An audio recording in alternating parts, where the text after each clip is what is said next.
Shake it up, Sean.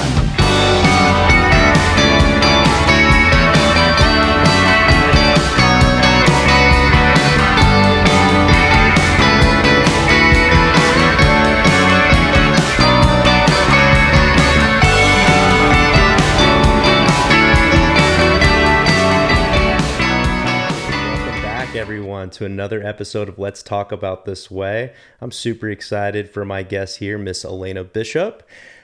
She has been very early on in hearing about the podcast, and so it's cool to have her on the show, and we'll get to dive a little deeper into her story and where she's at and what she has experienced, and it'll be super awesome to hear and hopefully beneficial to you all. So before we start that, another shout out to the band Hannah. Thank you guys again. Love the music. Go ahead and give them a listen. I went ahead and I'll be able to post the how to find them on Spotify or YouTube at the end of this episode in the episode description. So Lanes, I'm going to go with Lanes because please. I think we talked about this and it's still weird for me to say Alaina. Yeah. So Lanes, we're going with Lanes. Yeah. Lanes, welcome. How you feeling today? Thank you. I'm feeling good. Thank you so much for having me. Absolutely. You feeling pretty energized with the Dutch Bros you got going on over there? Good. Yeah. Caffeinated, ready to go. Love it. Okay. Well, let's take a dive. Let's go ahead. Yeah. Let's. How about you talk to us about who you are and where you grew up and just a little background on you. Absolutely. Yeah. So, born and raised in Phoenix area, pretty much around the Chandler, Gilbert, Mesa kind of section of Phoenix. Went to school down here, and then graduated from a school in Tempe called New School for the Arts. Nice. Yeah, it was a fun high school. It was really cool. Is that just like when I hear New School for the Arts, is that like specifically set for artistic people or like what is that? Yeah, specifically set for artistic people. It was also a school that accepted students that maybe had some behavioral issues, which was my side of the coin. Oh, here we go. Yeah. Okay. I know. And so it was a good school. Good. It was a really good school. But yeah, you had to have an art focus. And so it was either like visual arts, like some sort of ceramic, painting, drawing. There was a fashion department. Oh, wow. Dancing, singing, piano. I mean, performing arts, all that stuff. Wow. Was this a public school? It was public, yeah. Cool. Okay. I want to make sure about, it was public. Yeah. Nice. Okay. Sorry. Very small. Oh, okay. Very small. And kind of a very relaxed environment. So yeah, it was a really, really cool school to graduate from. Nice. And then pretty much immediately after graduation, the fall after graduation, from that school, I went up to Flagstaff, Arizona, up north, went to NAU. Oh, that's right. We're going to do it right this time. Ready? 3, 2, 1. Oh, my arm got caught. Lumberjacks, I swear to God. Lumberjacks. Go Chips. And, yeah, so went up there, did a few years of school up there before I ended up dropping out. I had some mental health struggles and substance use struggles that I was dealing with at that time. Okay. So after about 3.5 years of school, I ended up dropping out for a little bit. Worked around the Flagstaff area after that for about a year, and then ended up coming back down to Phoenix, which will this summer be 7 years ago. Wow. I will come back down to Phoenix area. Yep. And kind of started my working life. And then just recently, actually, I just made it back into NAU online. That's amazing. Proud of you. Love that. Yeah. Thank you. This last fall. And I've been able to kind of cram my studies into 1 year. So I'll graduate in May. Wow. Yeah. Look at that. Yeah. Look at that. So 7 years since you moved down to the valley, right? That's right. 2018. Yep. I came down here. And for the folks out there, how many years of sobriety are you holding? This summer will be 7. Ooh, Yeah. 7 years, everyone. That's Yeah. amazing. I'm sure they're all clapping for you out there too. That's awesome. Thank you. That's so cool. Thank you. I'm sure they're going to want to hear, how'd you do it? That had to have been crazy hard. It was crazy hard. One of the hardest things, probably the hardest thing I've ever done in my life. Treatment centers were really, I was in and out of a few of them in my life, but that was one thing that helped me. But I am a firm believer that if you're ready to get sober, you can do it anywhere with any support, with no support, on the side of the street. You know, you can do it anywhere if you're Wow. ready, if it's that time for you. But I do think it was really helpful to have a treatment center that was a supportive, sober environment. And then after that, straight from the most recent treatment center I went to for, it was a couple months that I stayed there. Yeah.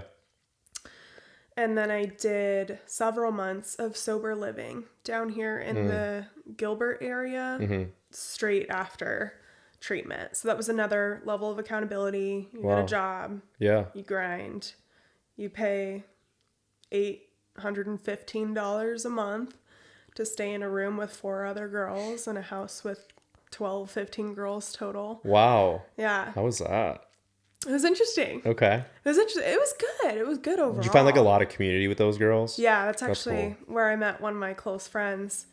So yeah, it's a good environment. There are also risks that come with, that environment too. I mean, you have, like I said, 12, 15 women that are newly sober, may not be super stable. Like, we're all coming out of treatment. Some women didn't even go to treatment and they're just coming straight into sober living. So there was a lot of relapses in the house that you have to see and, and process, and, you lose some friends. There's just in the recovery community in general, there's a lot of death and relapse, sadly. So that's a hard part. Yeah. I would just say, like, as I'm thinking about this a little bit more, that has to be even tougher to think that here you are on your journey of sobriety. You're with these other women who are supposed to build a community, accountability. Could I ask, how bad of a domino effect could it be sometimes with maybe one relapsing and then maybe the other one goes, oh, they relapse, and then starts kind of trickling down? Did you see that at all? Absolutely. I think that's a valid point. I don't know if I saw it firsthand while I was in sober living, but there are close friendships and close relationships that form when you're living in a home with, other women your age or dealing with similar struggles. You can form relationships like pretty quickly with these people. And so, I did see it. Okay. I did see it with a pair of older women that were in the home. They went out together.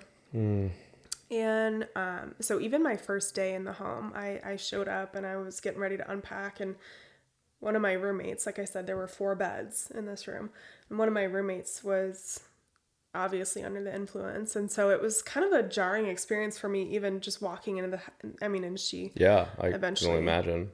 Oof. And she left the home, and the house manager got involved and things like that. But yeah, it can be tough. So it's not, it's not like you're going to get into a sober living and you're safe. You're good. Yeah. You're in a totally clean and sober environment, but that's the hope. Yeah, of course. I mean, as some of you who've listened to the first episode, right, I've talked about my experience as a case manager for a rehabilitation drug addiction program up north in Flag, right? And I'm telling you, as a guy who did aftercare, meaning I'm looking for the next options after treatment, inpatient, right, to set up structure as you head out. Because what do they tell you in treatment all the time? You need to have a routine. You need to have a structure. That's how you build yourself back up, right?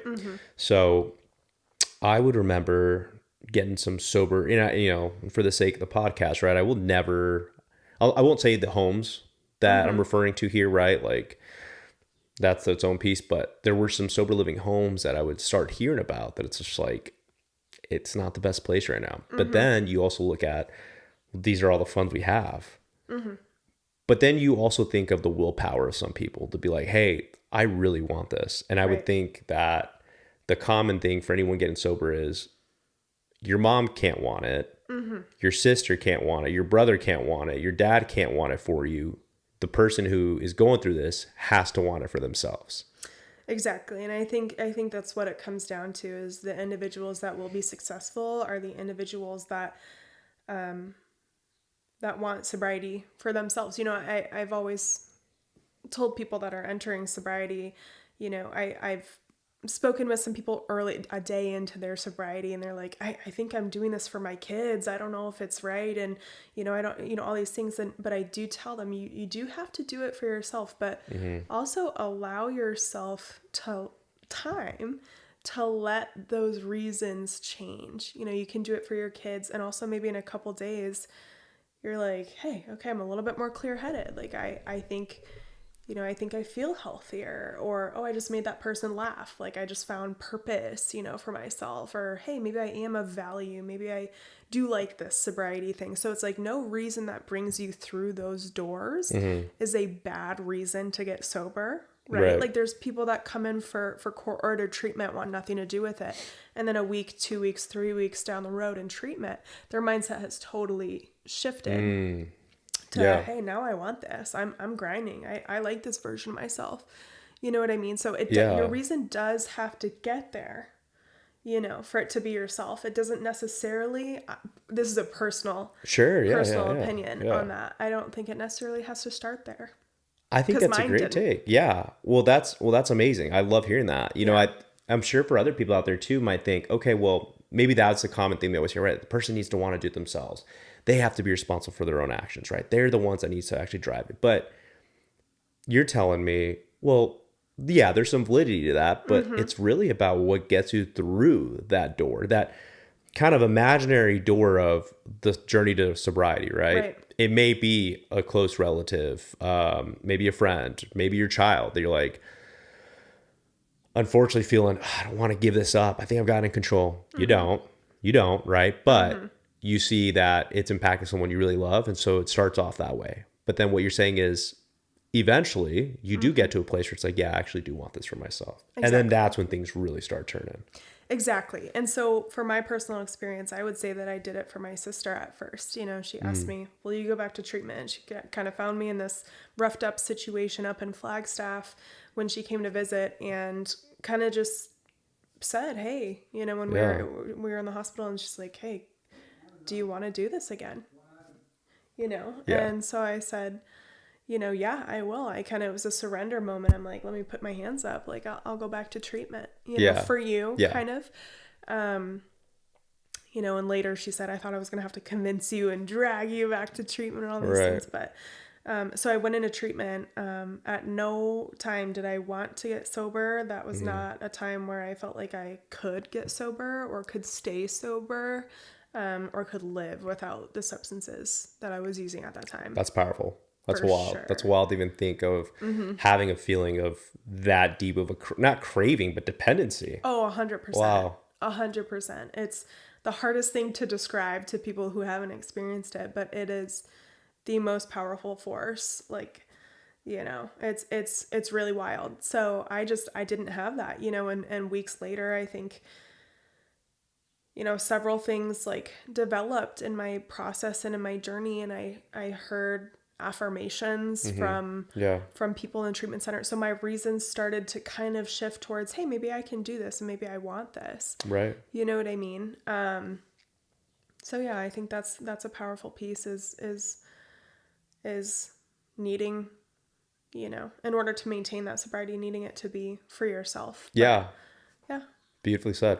Thank you. I love it. I'm glad that your sister kind of got you going on things, Yeah, she That's did. Awesome. She really whipped me into shape. Oh, man.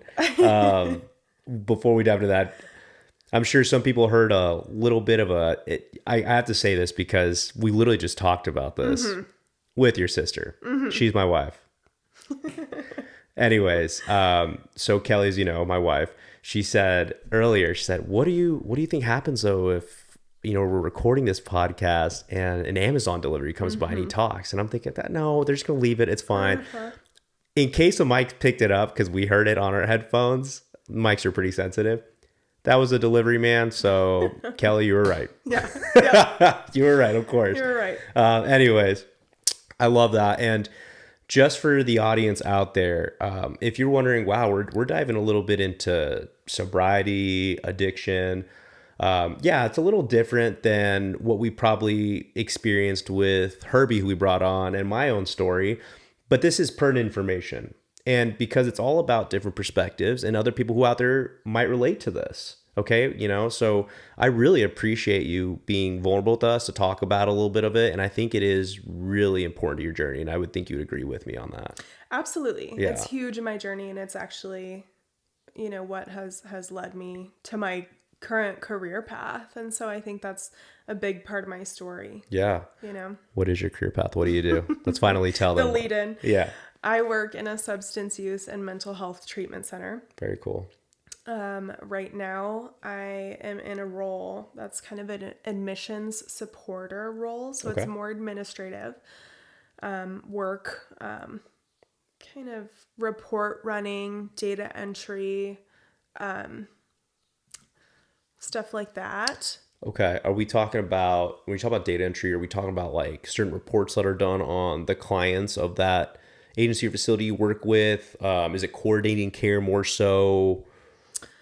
It's almost like Insurance stuff? Is that it's insurance? a lot of Okay. insurance. Okay. It's A a lot of lot insurance of stuff. insurance, and then data entry into patient charts, like any discharge information, any insurance information. But we also do some reports on our side of like kind of which locations have the longest treatment stay, or you know what I mean, like some of these other factors where it's like, where are we succeeding?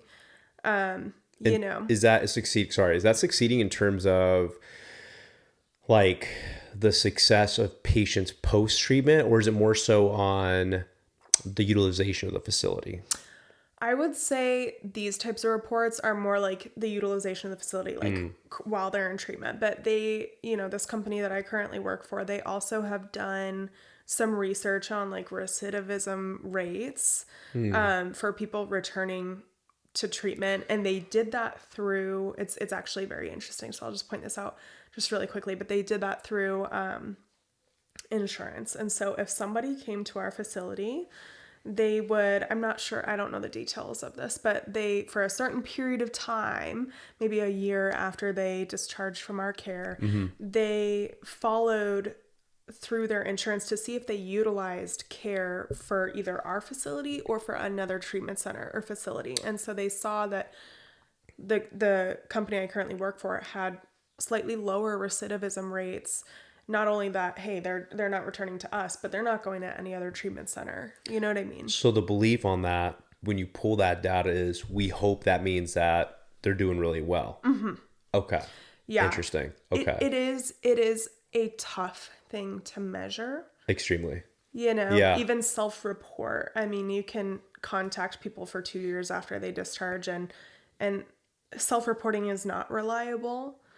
In this sense and in many senses, and so that's actually, it's funny because I'm looking for my capstone class. I'm doing kind of a research thesis question about treatment center recidivism rates and what socioeconomic factors kind of can go into that. But yeah, so that's kind of what I've been doing at this company, is more of it's a little bit removed from the patient, the face-to-face patient care. But for 4 years before this, so I've been at this company for a year.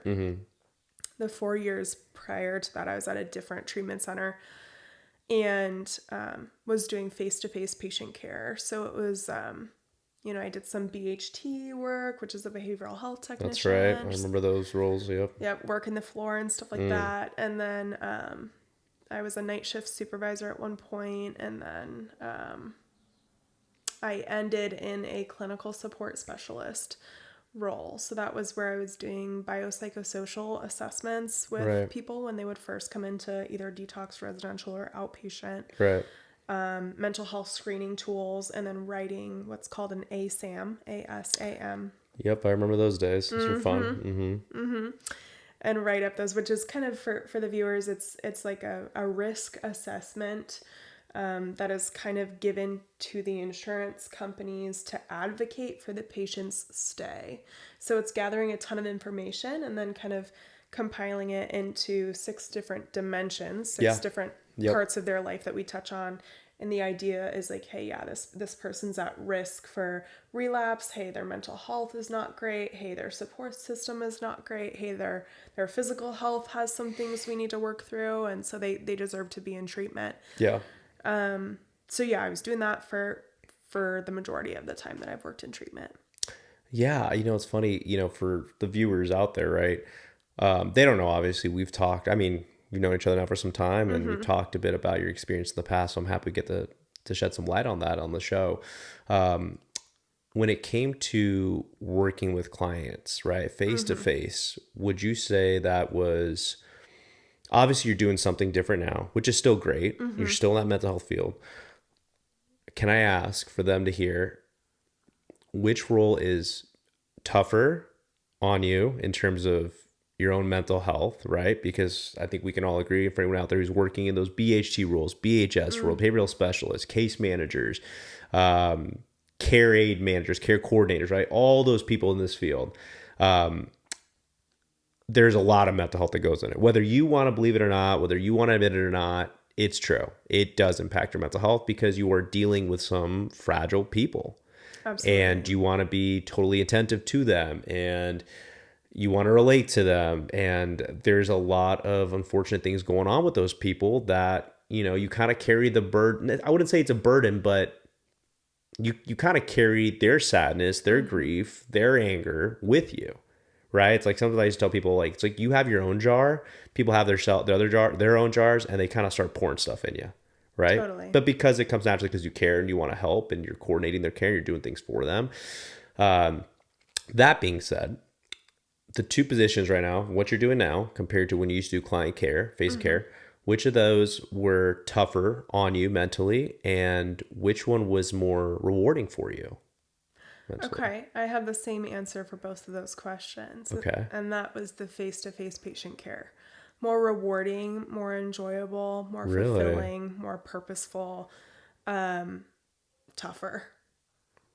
Yeah. Yeah, for sure.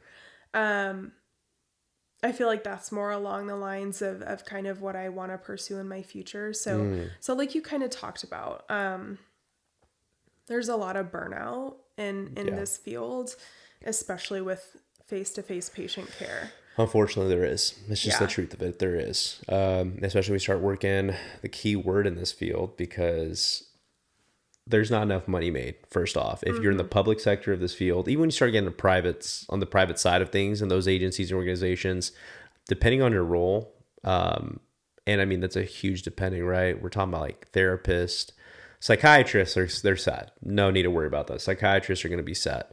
But therapists and below, they're not making the most money. It depends, but they're Right. usually not making the most money. And so, especially for the techs for sure not making enough money. But I get it. There's not much money in the field. We're trying to help others, but I'm a huge advocate for them getting paid more. I mean, you are literally dealing with someone's mental state. That being said, talking from my own experience, you have your own experience on this. We don't make much money. And so what do we start prioritizing? Overtime. Exactly. OT. And everyone out there is probably in this field. For my friends I used to work with out there in Flagstaff in that agency, if you're watching this, you're probably going, yup, overtime. I know exactly what you're talking about. That's exactly what we try to do to get a little more money coming our way. And it's kind of sad. I mentioned in my own solo episode, talking to a friend about this, it's the weirdest feeling. It's the weirdest reaction. Mary Jo tells you, hey, I'm going to go pick up this shift for John. John's out. So Mary Jo's going to pick up a shift. So as a team member, you go, awesome, thank you. I didn't want to pick it up. You're so awesome picking it up. Wait a minute. Mary Jo's worked how many hours already this week? 70 hours this week? You're picking up another shift? Oh, and it's the day shift. Oh, wait a minute. She's done some night shift and day shifts. Okay, so your sleeping schedule's a little out of whack. And then 2, how attentive can someone be? Challenge me. I'm sure there's some people out there being like, no, Waylon, I can do it. Trust me, I have the best spirit, the best positive attitude. Wonderful. I'm sorry, but you're human. You can't keep that going if you're trying to work those many hours all the time. Yeah, time and a half is nice when we say nice, it's because we're seeing a little bit more in our paychecks. And I understand we got to survive, we got to do stuff, we have certain situations, but the overall premise of what I'm saying is overtime is extremely dangerous in this field because it leads to burnout so quick. I would say, no exaggeration, probably gives you 100 times more towards the route of burnout, right?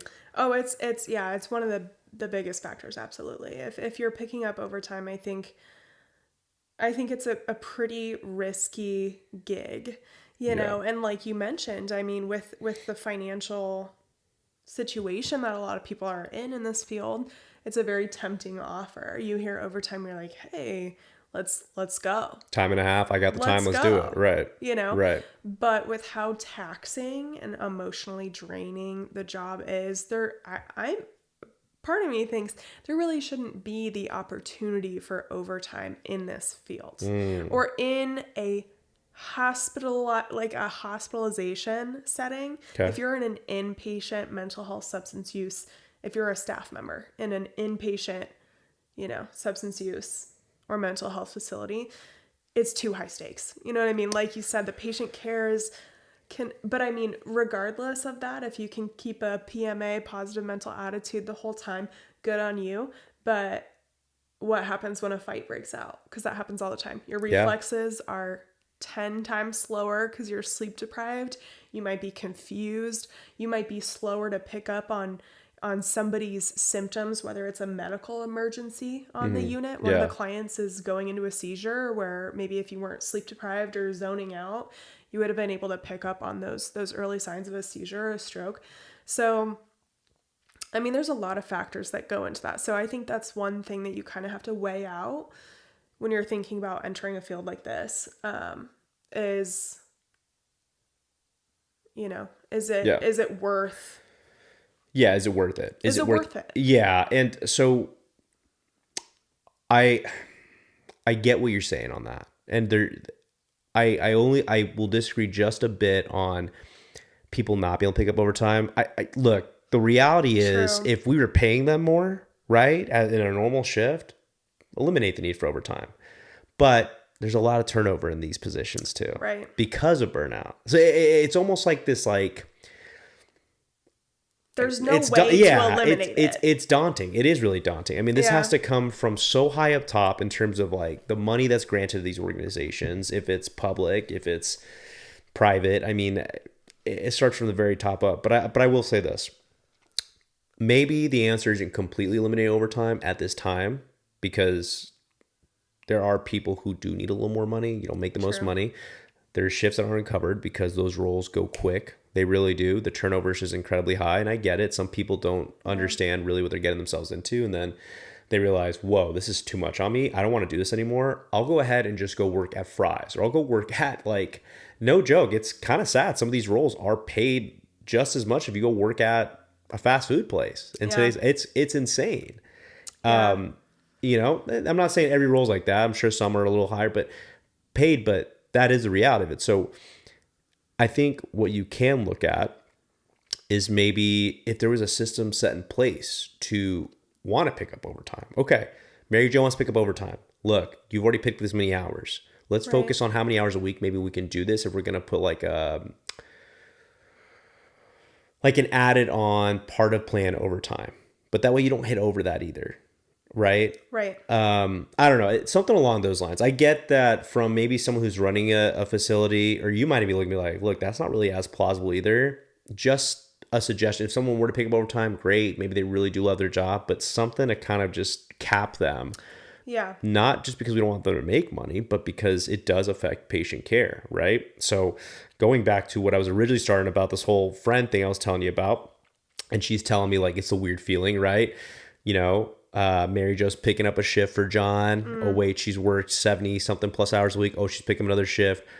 I don't know how I feel about that because one, cool, you're helping the team out. But two, I'm starting to see some of that care go away. I'm starting to see you kind of lose it a little bit. And that's natural. It's not necessarily Mary Jo's fault, but it is Mary Jo's fault because she's not aware of herself, and that happens to all of us. That's okay. Self-awareness sometimes is starting to dwindle quite a bit when you're really burnt out and you're tired. And so it affects care.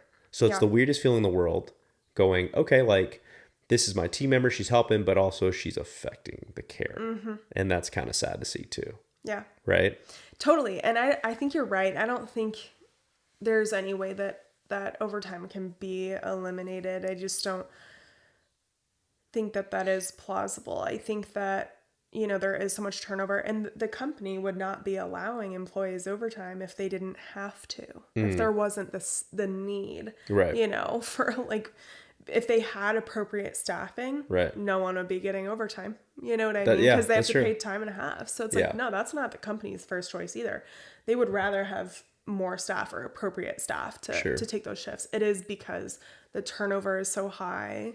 It's just it's wild. And so yeah, you're right. I think some of that patient care can go out the window, and it's tough. And I know from my side, I think the most hours on one paycheck that I ever got when I was working face-to-face patient care was 166, which was, what is that, 83 Wow. a week. Holy sheesh. There What was, in yeah, the world? yeah. Wow. There were months where I would regularly every week work a 21-hour shift into my Monday. It was the night supervisor, and I would work a 21, where 12 and a halves were the kind of standard. Yeah. But one of mine was every week was a 21, and then like several more. It was just they can load it on, and I at the time I'm like, bring it. Right. Because money. I'm raking it in. Yeah, you're making some money, more money than you would regularly because of the Right. time and a half, but it's starting to take a toll on you. Totally. And that's scary to hear because maybe some people out there be like, wow, Lane's like, could that affected your sobriety? Oh yeah, I think that that's something really interesting is that I've heard that in like the medical field in general, typically with like nurses and things like that, these long hours, these 12 and a half hour shifts, in the past I've heard a lot of like anecdotes from people maybe even under my care in these facilities or under our care, talking about how these long shifts, these high demand jobs are what kind of cause them to seek, substances that would be able to kind of help and support them in that moment, which were typically stimulants, whether it Right. was Adderall, meth, Wow. whatever. Yeah. Wow. So that wasn't necessarily my route. I kind of, Right. went the other direction, the downers, but yeah, absolutely. I think that's can totally be a factor that can affect somebody's sobriety. Feel free to share or not share. Totally. Do you ever feel, just for them to get a real experience, did you ever feel for you personally, was there a point in time when you're working all those hours that you thought, shoot, I don't feel too strong right now in my sobriety, and like all the anxiety and maybe all of the like stress you're feeling, mental fatigue? Did you ever feel that? I think if ever, I can't remember a specific time that I Sure. felt like, hey, I'm like a little wobbly in my sobriety right now. But I do remember that there were times where I talked to my higher ups and was kind of like, hey, I need to prioritize my own recovery a little bit more and Cool. kind of be regularly attending these meetings that I still Right. attend to this day, in the schedule that works for me, because, or like kind of catering my schedule. If I had a home group on Tuesday night that I really enjoyed at 7, hey, I'll work every other day for you, but I can't work Tuesdays. Awesome. Yeah. So yeah, I think that is important. I think it is important to advocate for yourself. Kind of a positive aspect about that field can be that some of your supervisors or bosses are familiar with mental health struggles. And I would think so, yeah, right? Yeah, yeah. yeah, when I was a clinical support specialist, my boss was the clinical director. She's a licensed therapist. You know what I mean? So she's pretty understanding if I were to come to her and say, hey, listen, like I'm just drowning. I'm Yeah. numb. I'm out of it. I'm totally, and that was what typically the route that I would go is I would just kind of check out. I was a little bit Sure. zoned out, like Yeah. the stress kind of just turned me off a little bit. And so, I would sometimes have individuals like coworkers or friends be like, hey, Lanes, you know what I mean? Like Right. you're kind of not, not You're not with it. yourself. Like, what's going on? You're Yeah, not they can with tell. it. You can tell. People Yeah. can tell for sure. Uh-huh. So I think that was the main thing. So yeah, that is one good thing, is that, you know, you go to your boss and it's Yeah. like a little mini therapy session. But Nice. Well, it's you good. It's know, good that you have the support in that. yeah. I'm going to really quick go back to a statement I made just to kind of clear it up. So, is it possible for someone to work that many hours a week? Sure. I've had buddies who work 80 plus hours a week. What we're talking about here is this is a work that we're doing here in the mental health field. It's a different aspect of anything else. Like physical labor, 100%. I'm sure that's tough on the body. Physically can go a little mentally, but I mean, like, you're really affecting someone's care when you're doing these many hours. So it can be a little scary in that field. But Yeah. anyways, Lanes, it's really cool to just see your route in life, right? It's not someone who's just, we can bring up Herbie, who was on the show, and we talked about it. He knew, hey, I wanted to be in the computer world. I want to be in tech. That's it. Tech. I always knew it, no doubt, right? We talk about what I talk about visualization, like an arrow, almost like a straight arrow, right? Totally. Which is great. Sure, he had a couple of, maybe little sidetracks, but it's nothing really compared to, like, we think about it's more of a straight arrow. I think he'd agree with me on that. Yeah. But his story is great too. He came from Ghana, right? It's really cool. But your arrow is probably very similar to mine, but in just different features of it, right? Your arrow was sobriety, behavioral things, and we're kind of going in and out, and now we got a good direction going on. And it's even, that arrow holds more strength to what you've gone through, right? With your sobriety. So let me go back to, just because I know what your position is now, where you're working in. Let's talk about some of the jobs real quick that you had while you were going through sobriety. I mean, you're still going through sobriety, but while you were going through the earlier stages of it, right? Like when you're in the sober living home, what kind of jobs are you doing before that, before entering in the mental health space? Yeah. So I will say, there's a lot of crooked stuff in my arrow. Like, Let's say crooked, but I mean, just like, this my arrow too. Look, my arrow's going, go this way, this way, this way, this way, and that's okay. It all still going to the same destination, right? Yeah, exactly. Right? True. And I don't think I ever really knew exactly where I wanted to end up. Maybe I still don't. I'm still kind of trying to figure that out. But I think when I got sober, even when I was in treatment, and trying to get sober, trying to stay sober, I thought to myself, hey, it would be cool to do what these people are doing for me. Sure. You know what I mean? I think the world of these people. I actually met Wayland, for the viewers, in one of the treatment centers that I went to as a patient in Flagstaff, where he worked. And, I think the world of Wayland for many, many different reasons. But at that time, I kind of saw him and his coworkers, and I'm like, they do cool stuff. They help people. You know what I mean? They're helping me. So I wasn't able to stay sober after that time in treatment. I wanted to work at a facility, but I wasn't able to stay sober in order to get that job. But once I did get sober, I'm like, hey, if I fall in this field, I think I'll be happy. Yeah. And so I am happy. But anyways, back to your question. Yeah, some of the jobs early on in sobriety were kind of just picking up whatever I could get. So in sober living, mind you, I move into sober living, and it's kind of called a promise to pay sober living. And so rent is due every week. Okay. And but they were a sober living that would kind of allow you like maybe a week to get a job.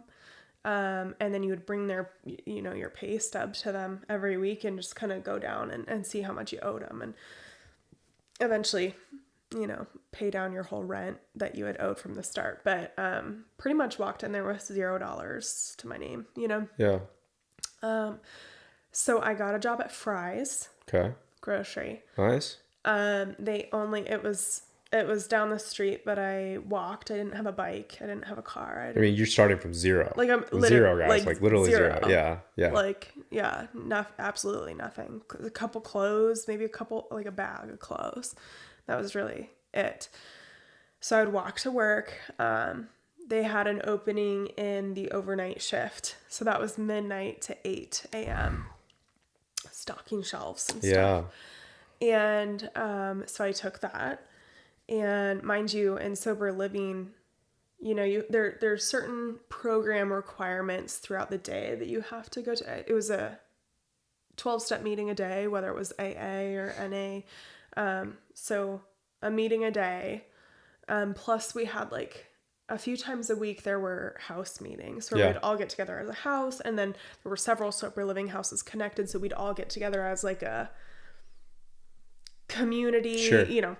So there were all these requirements that would happen during the day. So I pretty much stayed up during the day. Also, I was trying to catch rides with the sober living girls to go and have someone drop me off at the food box center, to go get a food box, which is like a free box of old food, Sure. to kind of make it through the week.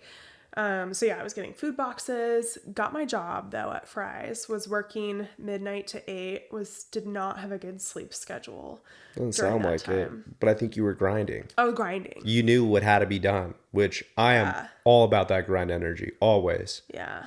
If there's anything I put out there to anyone out there, grind. It is worth it. The hard work pays off, and you were doing it. Yeah. You were doing it. And I'm sure you had good reins too. If anyone's thinking like, oh my gosh, but like mental fatigue and you're just going through sobriety, just starting it, like, was that scary? I think you probably had it in your head to be like, no, like this is what I got to do. Yeah, exactly. I think that there's like too many people that feel like, the journey in early recovery has to be like somewhat comfortable, like somewhat enjoyable for them to stay in it long enough to reap the benefits of sobriety. It's not.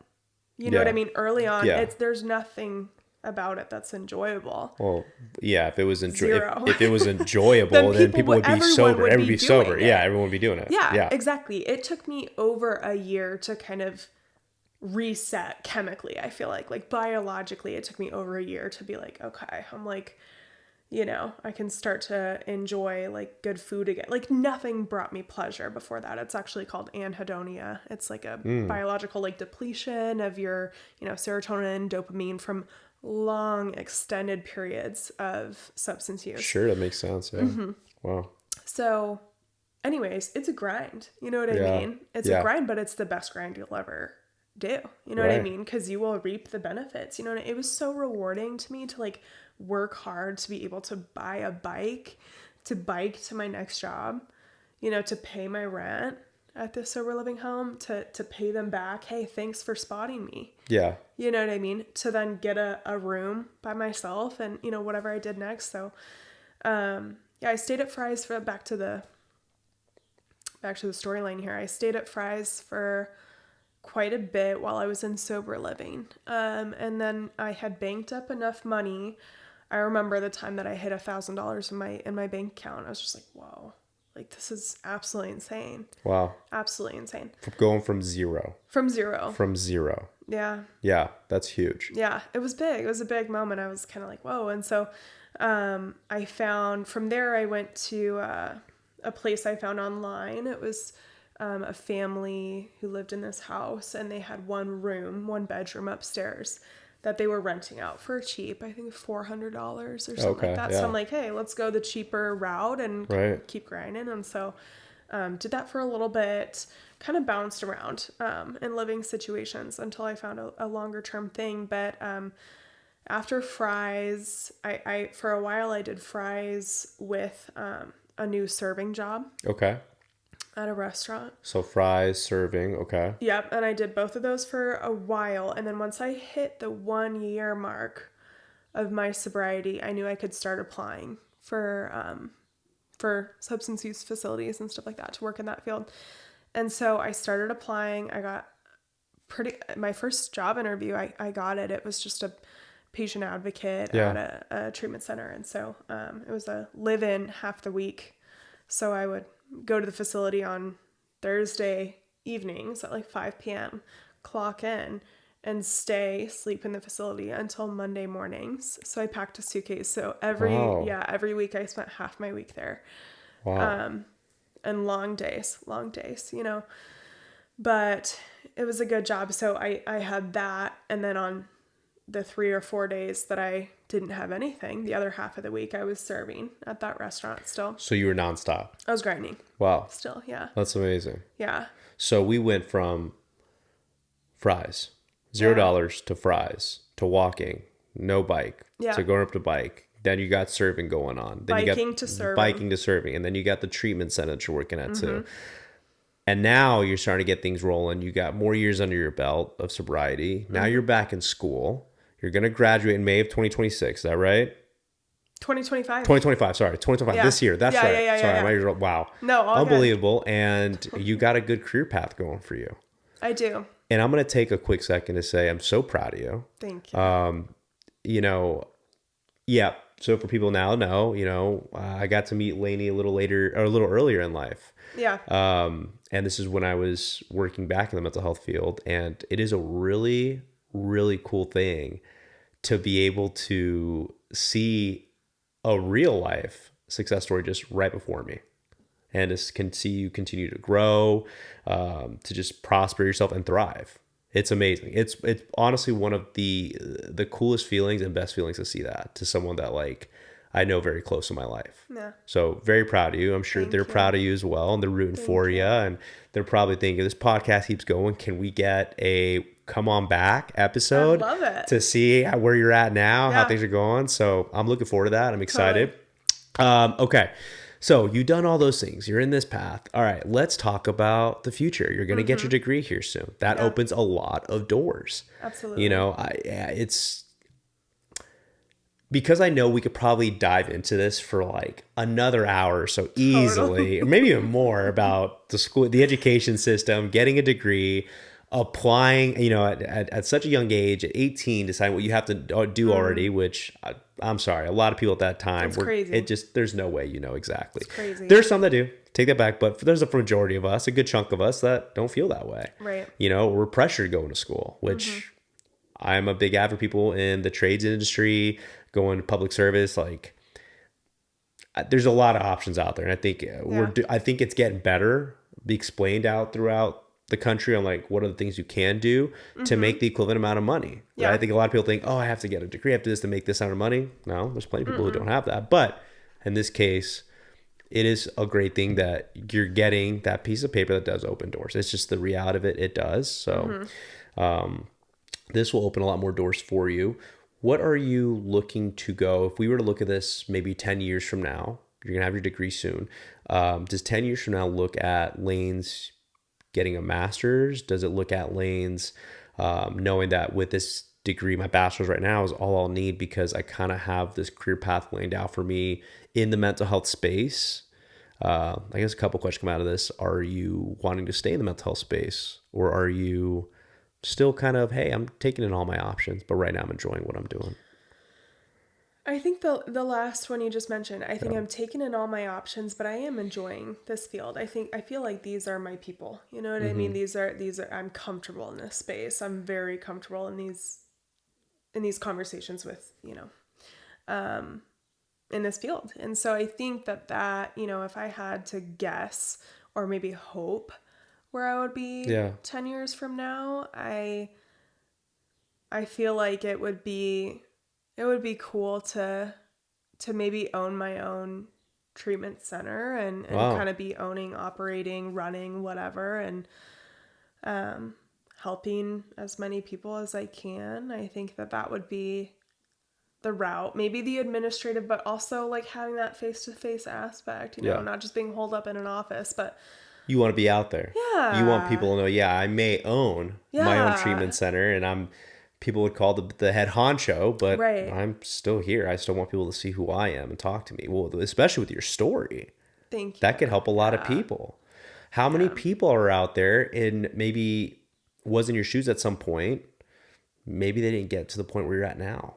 How many people do you probably know personally that are still struggling so hard on that because they think this is impossible? There's just no way, right? They give up quick, but then you come out here with your story. You tell people, look at me. I'm doing it. There's other people that are doing it, right? So I think it's important for them to see that. So I think it's great that you'd want to be a leader in the field and someone who still wants to be personal with everyone that comes through.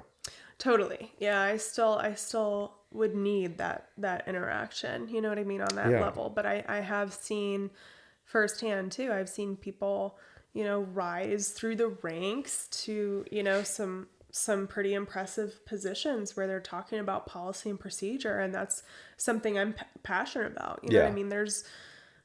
I want, people to be treated right, and for people to have the right motives behind treating that population, and Sure. just everything along those lines. And so I have seen people kind of grind it out and get to these really high up places in Yeah. this field. And so I think that that's something that kind of I strive to do too. I love it. I think that's Yeah. amazing. Speaking of maybe owning your own treatment center, um, I want to kind of go towards, I know we talk on this show a little bit about pay. Okay.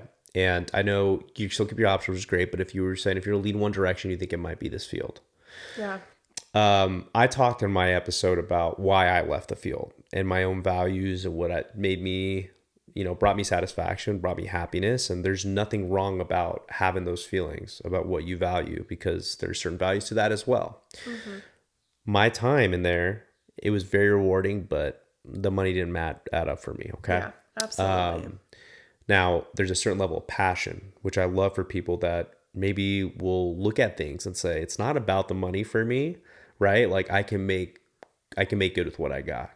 So with where you're at now, right?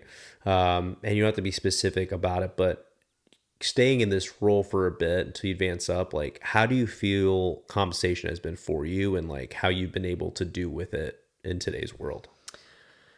Yeah, it's definitely one of the cons of working in this field. It's definitely it's pretty low pay. Pretty low. Would you feel comfortable talking about a range that you're currently in? Yeah, so this facility that I kind of got in at the ground level at, that I've worked at this last year, I'm around 30 a Okay. year. Around Gotcha. 30 a year. Wow. Which is pretty tough to live on. It's extremely tough to live on. That's me. Yeah. I mean, you're telling me and I'm telling you, like, I get it. I used to make 36 and Yeah.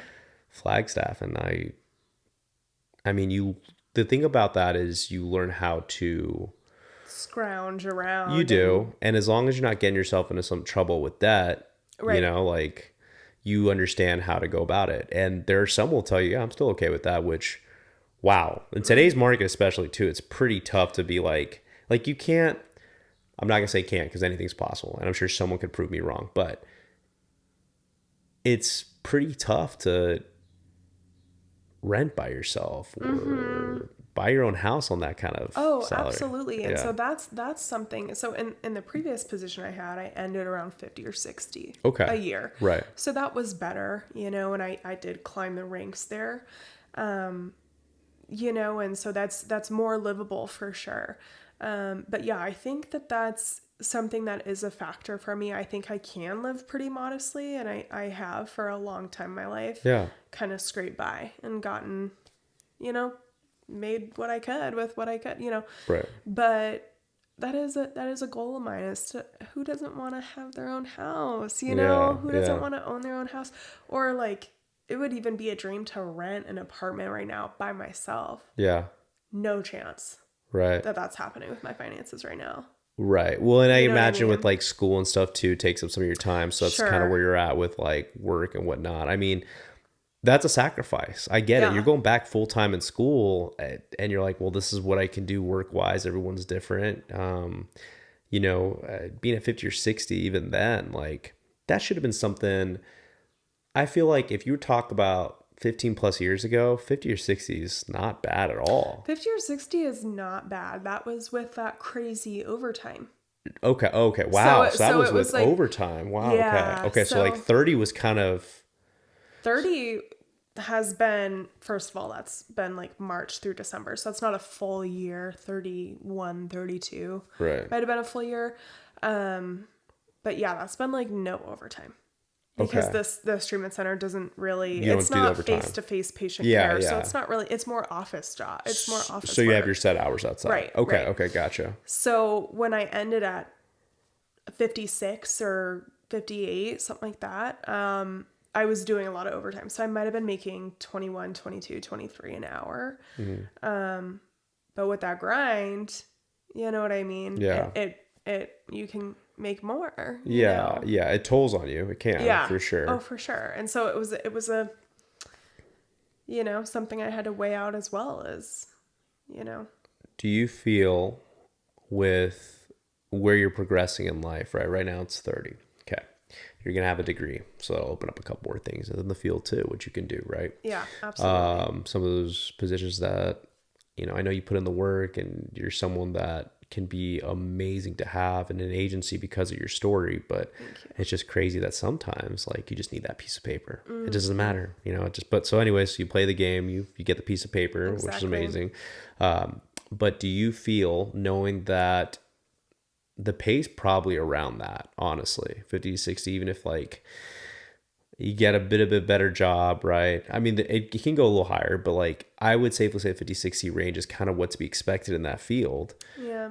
Is that something that you think, oh yeah, like if I'm there for a couple of years until in the future to get to the point where if it's staying in this field, owning your own agency would be amazing, Yeah. that you'd feel pretty good living by? I think I would be happy at 50 or 60 Wow. for a Yeah. few years until I could kind of work my way up the ladder a little bit. I think I would be. I think Wow. I'm someone that That's good. would be happy with that. Yeah.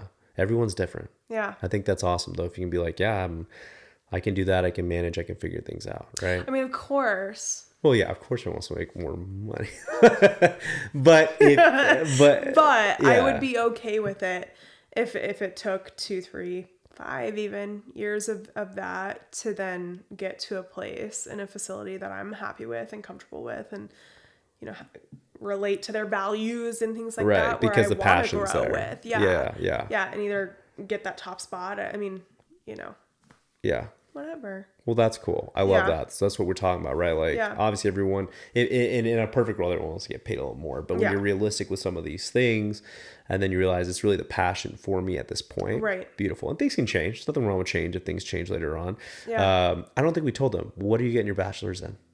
Oh yeah, so it's a little bit of a mouthful. It is university studies with a certification in strategic leadership. So the major is pretty much strategic leadership. It's very business Oriented, management. yeah. Yeah. And then a minor in math and a minor in sociology. Very cool. Well, you can definitely apply that to a lot of things. Yeah. So that's great. Okay. Absolutely. Let's go all the way back. Let's talk Okay. about you as a kid, Lainey's first conscious moment of what a job is, and what was that for you? The first one you're like, oh, I want to be this when I grow up. Yeah. Yeah. So it's a family joke that the first thing I said I wanted to be when I grew up was a fire truck.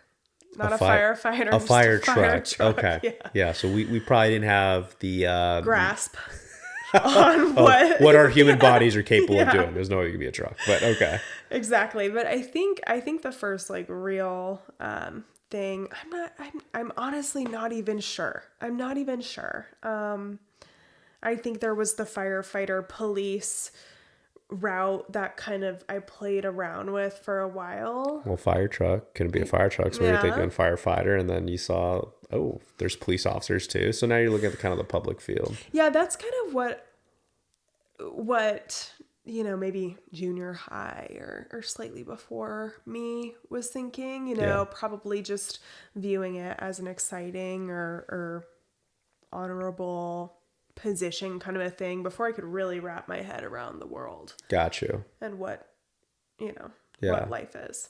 It's funny that you mentioned the police officer when like you've told me how like later down the road you're just kind of a little bit of a rebel, Totally. a bit of a rebel for sure. But, Oh yeah. but no, I got think into some trouble for sure after that. Like maybe the police thing's not my. And then today, I think I could never, I could never be in any of those positions. The adrenaline and just a lot of different aspects. well, of we're that. kind of living in a bit of a crazy world right now. Yeah, too, that- so yeah, Thank exactly. you to all our first responders out there. You guys do Yes. amazing work. Well, super cool. So you go from that kind of first concept to kind of going through some things earlier on. You go to school, you drop out, you deal with your sobriety, but then you get right back on track. And now here we Yeah. go. Now you're doing great. I love this journey so much because I think there's a lot that people can take from this. one, look at all your different experiences and how that led to where you're at now. Mm-hmm. I want to get back to the community, having a passion for this mental health. And now you're about to get your degree. It's something that maybe I imagine you probably thought when you dropped out and even going through your first years of sobriety, you're like, dude, Totally. am I ever going to do this? Like, I Totally. failed maybe. I don't, did you ever feel that sense of, Oh, 2 years ago, you could have asked me, do you think you'll ever go back to school? And I wanted to for a really long time. yeah, It just was so, it was so overwhelming, the idea of taking those first steps to get back into school. So it was on my to-do list, like notes on my yeah, phone, for years.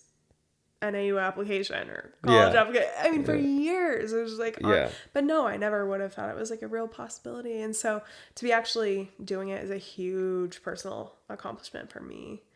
Huge, yeah. big thing for me. And from what I hear, you're doing really good in school too. Doing well, yeah. I just got awarded the standard bearer. Okay. Tell everyone what that's about. Go ahead. Brag a That's little bit. yeah, it's also called the Gonfalonier, I believe. Okay. I don't know if I'm pronouncing that right, but I probably wouldn't pronounce it right, so you're good. yeah. No one out there's probably going to pronounce it right, but go ahead. It's an award, so let's talk about it. It's an award for my college, so I'll be carrying the flag for my college In your across graduation ceremony. That's awesome. and leading the faculty across the stage. That's awesome. And then my picture and name will be printed in the The program. little like program. Yeah, thing. the program thing. Yeah. Get a little bit of a bigger font on your name and whatnot. Yeah. Yeah, and a picture. Oh, I get a love that. professional headshot. Oh, nice. So can you keep that professional headshot for like LinkedIn I'm and stuff? wondering, Or? but I'm sure they let you use it for like future job stuff. I would hope so. Yeah. It'd be kind of stingy if they didn't let you. I'd be like, no, sorry, it's used for the program. This is an amazing headshot, by the way, Program but you only. only program Yeah. only. Oh, man. I love that. Okay. Yeah. Well, I think this has been great. I love the Yeah. fact that you get to share this story with people and they get a little bit more of a scope of what it is to work in the mental health field. How about to people out there? What would you tell them if maybe they were interested in the mental health field and now they've heard a roller coaster of like, whoa, hold on, it's burnout. It's rewarding. Oh my God, the hours. Well, you're not making that much money. Oh, but you can live this way. What would you tell to someone? I guess let's talk about how would you describe work in the mental health field? Okay. Even though we've Okay. talked about it. So you can give it a little bit of a just summary of it, but then Sure. tell them why this is a field that you could enjoy yourself in, why this is something that is important work to people, and why they should feel honestly really proud of themselves if they want to enter this field. Yeah, absolutely. I think that if there's a draw inside of you to check out that field, check it out. You know what I mean? And if the burnout is a real thing for you, or if you're having trouble balancing it in your life, then you can kind of reevaluate, use your support system and kind of figure that out from there. But if that's a draw inside of you, then there's some part of you that might be passionate about helping others like that. It's very difficult, like we talked about. It's, especially in the clinical position, you're asking people about their deepest traumas. Yeah. Every day you're hearing from 4 or 5 individuals, individually, but about the heart.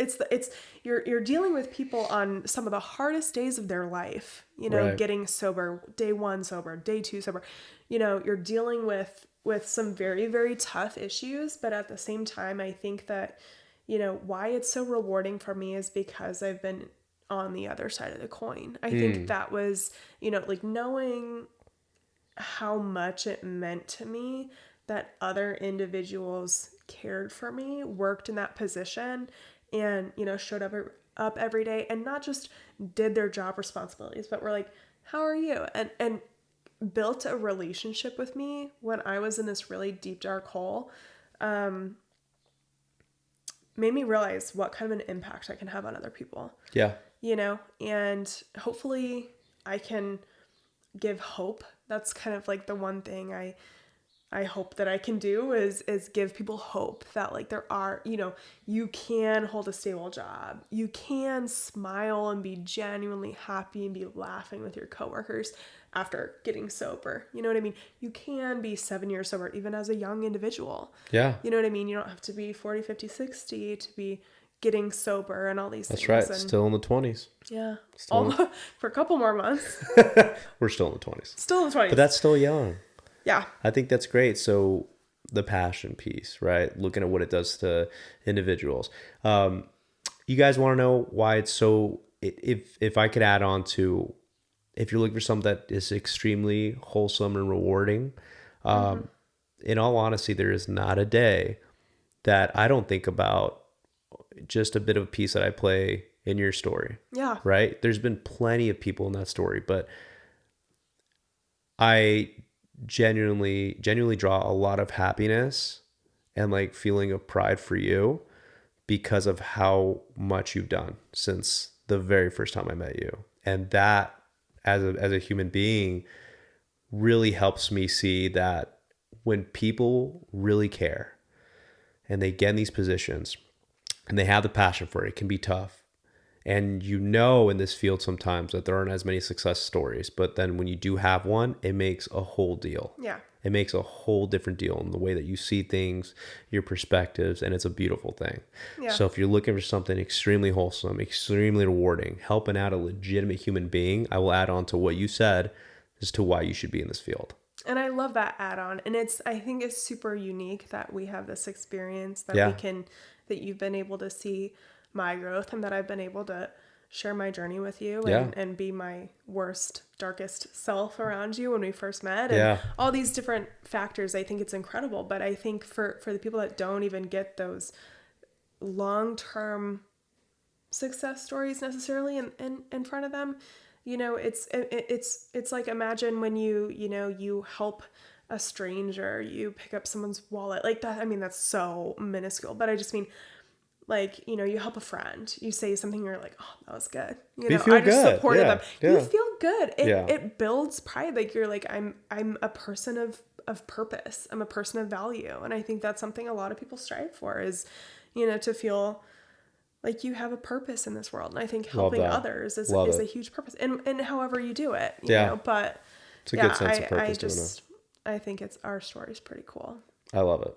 I love every bit of it, and I think it's amazing. Me too. All right. So for the folks out there, is there anything else that you want to say? Anything else that maybe you're just hearing out, whether they're sober or they're not sober? Any other last minute thoughts? Any last minute things you want to put out there?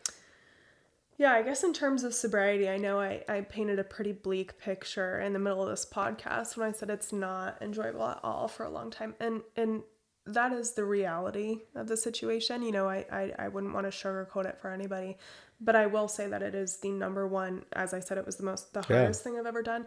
It is the number one most rewarding thing I've done. The number one most important thing I've done. Screw school, screw working, screw anything else. Yeah. Like, I'm sober and I can stand on that today. You know, and to me, that's like my most important accomplishment ever. It is worth it, you know, from somebody that was down and out, telling you it's worth it. If that's, you know, something that the viewers are thinking about. Love that message. I love every bit of it.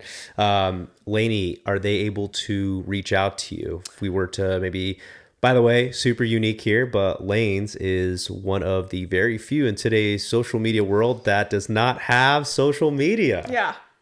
How long are we thinking about staying with that? Do you ever think? No, I will never. Wow. I love that. I love that. Never. I feel like I will never. I love that so much for you. I only know so many people who do that. And like, I'll talk to them about it. And it's funny that you say it. Because that's the exact same reaction. No, I don't need it. I really don't. I'm cool. Like, if I want to check in with my friends, I have my circle. Totally. I'm cool with it. Totally. I love that. Yeah. It's just, it's something for me that is just an extra thing I just don't want or need. Yeah. I just don't. Well, we have emails, so. Yeah, I do have an email. You can leave my email for the people. I'd be happy if anyone had any, you know, follow-up questions or concerns, or just was kind of curious about the field or curious about their individual journey or sobriety or mental health, or, you know, if I can't help, you know, that person, I definitely have a lot of resources that I can provide to them for further support and stuff. So I would be happy to I love help that. in any way Be I a can. resource. Yeah. And then for any maybe people out there who are listening, maybe have their own podcasts who are saying, hey, I kind of want to reach out to Lainey and kind of get her on the show as well. She's open, everyone. She's Hit open me to up. it. Free agent. Hit her up. She's awesome to speak with. And obviously wonderful that you're willing to network with some of these people who want to reach out. I will have that email in the description notes as well. Yep. Last thing here I'm going to say to everyone, because I really love this episode that we did. Guys, look at this, okay? Started going down a bit of a crazy, a wild path for sure, okay? Yeah. Got down to the point where you're at $0 and starting from scratch again. Oh, yeah. Getting sobriety under her belt. She's been sober now for years. She's coming up now on year seven, okay? And went from fries to serving to being in an agency. Now she's got an administrative position, all right? And she's still sober and thriving and doing well with big plans in the future. Yeah. Don't tell me you can't do it. Don't tell me that your story is a little different. Don't tell me, well, my path goes this way, that way. How would I find myself back on track? You will find yourself back on track. Absolutely. This is one of the coolest episodes we got to do. A cool journey, a cool experience. Lainey, thank you so much. Everyone, thank you so much for tuning in again. I really appreciate y'all. As the outro music goes out, remember that is the band Hannah, and I'm going to have their information at the end of the episode. Check them out on Spotify. Check them out on YouTube. They are an awesome band. And thank you again, everyone. Peace out. See y'all. It's over. All right. Thank you. Good, yeah?